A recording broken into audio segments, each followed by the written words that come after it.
YouTubers, Americans, and citizens of planet Earth. You're listening to Diverging Perspective, and this is your host, Patrick Penry. Thanks for joining the program. Today we are talking about the coronavirus. And folks, right now many of us are convinced that the coronavirus, COVID-19, is a bioengineered, weaponized form of the coronavirus that was intentionally released on the global public. And that particular contention raises two questions immediately. Most people ask, how could someone do something so diabolical to sicken and injure so many and basically shut down the activities of man on earth? And secondly, they ask, why would they release the virus? What do they have to gain from releasing a virus? And that's a great question, because examining the wealthy elite, the corporations and the banks and the government, they're making a lot of money the way things are. That's why over the years we have president after president. It's basically a static, nothing really changes because it's perfect. They have a perfect gravy train. So it's a great question to ask, why would they release the virus? I intend to answer both of these questions. Today I'm going to answer the how. How could someone be so villainous? I want to give you insight into the character of this criminal cartel that we're talking about, the secret cabal we're talking about. And secondly, we want to answer the question, why would they release the virus? I'm going to give you a hint as to why that is before the end of the program today, and we'll address that in greater detail in another video, because I have to explain quite a bit for you to understand why they would do something, basically limit the activities of man to such a degree that they're not making the profits. I know they're selling breather masks and toilet paper, okay, but that's not a fortune going to make. They have essentially shot themselves in the foot as far as their profit margin, okay? We can agree on that. So I'm going to answer that question later video. I'll give you a hint as to why they're doing it before I go today, and give you some food for thought, something to think about. Now, let's talk about the character of this cabal. These conspirators who, if you don't think they've all got together at a very high level, and they're working behind closed doors to exploit the masses, you're way behind the curve. Folks, let's go back to the year 2006. I'll try to be brief. This is Project Flickr. This is on my WordPress blog. You can look at the FOIA documentation. Project Flickr was an operation that went in to trace back people who were online viewing child pornography on a computer online. And what they found was they traced back 5,200 of those individuals worked for the Pentagon or the DoD. Yes, not 5. That would be concerning. And not 50. That would be very disturbing. And not 500, which would be, but 5,200 busted viewing child porn on government computers, paying for it with your tax dollars. And it gets worse, folks. Let's go down here and read some more. As a result of the database queries, 264 individuals affiliated with DoD were identified, including 39 individuals within the Eastern District of Virginia. Of those identified, 9 individuals possessed a top secret sensitive compartmented information security clearance, 13 possessed a top secret security clearance, 8 possessed a NATO secret security clearance, 42 possessed a secret security clearance, and 4 possessed an interim secret security clearance.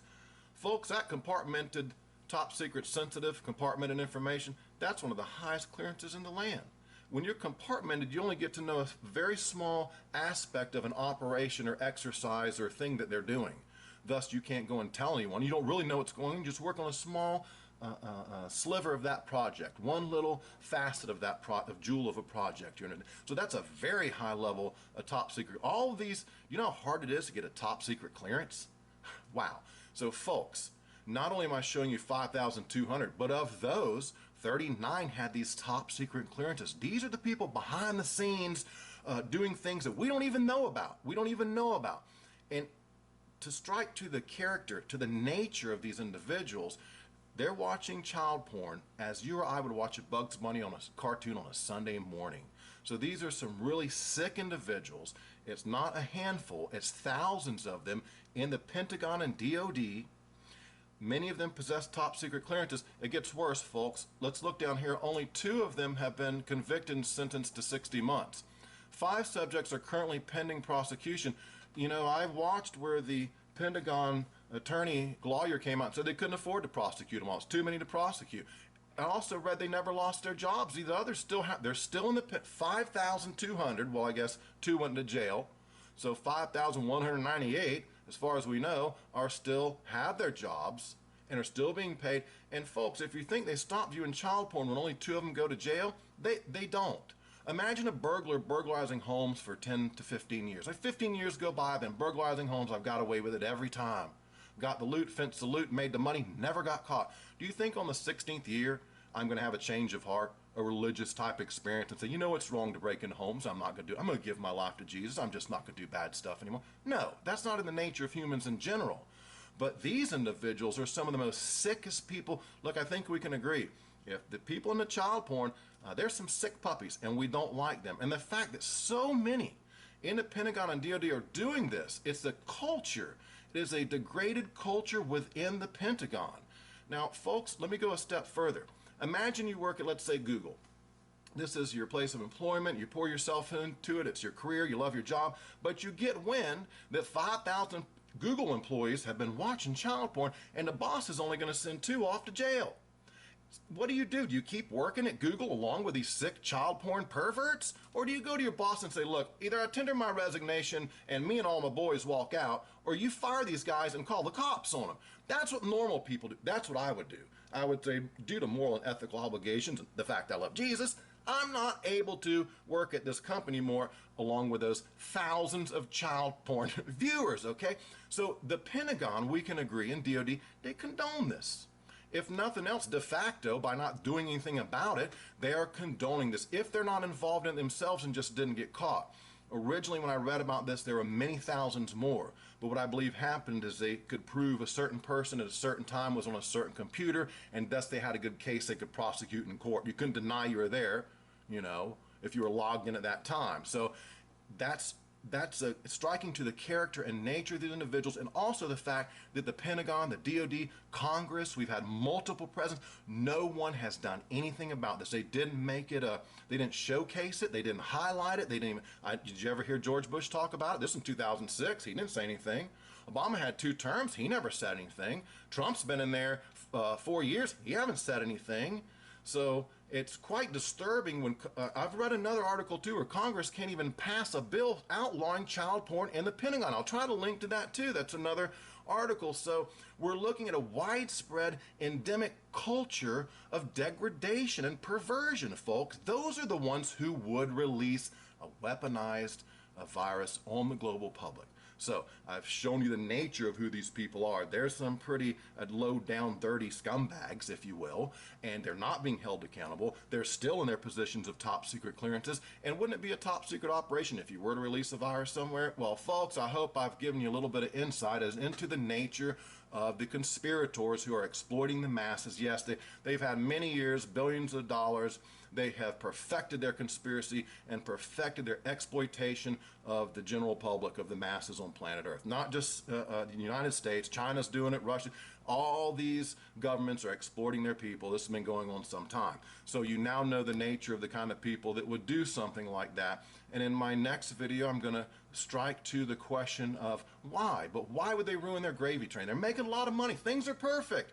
You know, we're broke and busted. We'll be at the bottom of the pyramid, and the wealthy 1% will lead at the top, and those are, they're having a great freaking time. They don't want to change anything on planet Earth. Why would they release this virus? And folks, here's your hint. Here's your hint before I go. You have to ask yourself, essentially, what has the release of this weaponized virus done for the globalists? What has it done?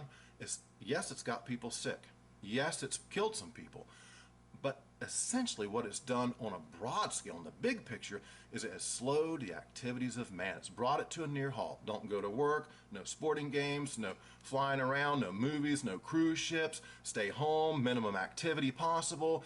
It has slowed the activities of man to the extent that an incredible amount of resources and energy are being saved right now. And especially, folks, oil. Oil is being conserved on a scale we've never seen before, folks. And when you park your military, and if you park your populations, I was speaking to this not long ago, ranting to my wife one night about how much energy we waste and just these types of things that are being shut down now. I was saying, look, you fly all these football players around, the NFL, the NBA, the hockey, and the high school all over, and the collegiate sports all over the place, and the racing, and the cruise ships, and the movie, how much movie making, how much waste there is going on, these frivolous, extraneous, luxurious things I don't do. I'm very conservative, folks, but other people really do. And so think about that. The virus has slowed the activities of man, and oil, specifically I'm saying, is being conserved right now on a scale we've never before seen, and that's what they're studying right now. Sure, they're studying the numbers, who got sick, and so on and so forth, but what they're really interested in is how much oil they're saving, we're conserving under this particular scenario of a global pandemic, folks. Okay, hey, I appreciate you tuning into the program. I love you guys. I hope you got something out of it. I appreciate you thinking critically with an open mind and questioning government, okay? Hey, you've been listening to Diverging Perspective, and this is your host, Patrick Penry. Have a great day. God bless. Over and out.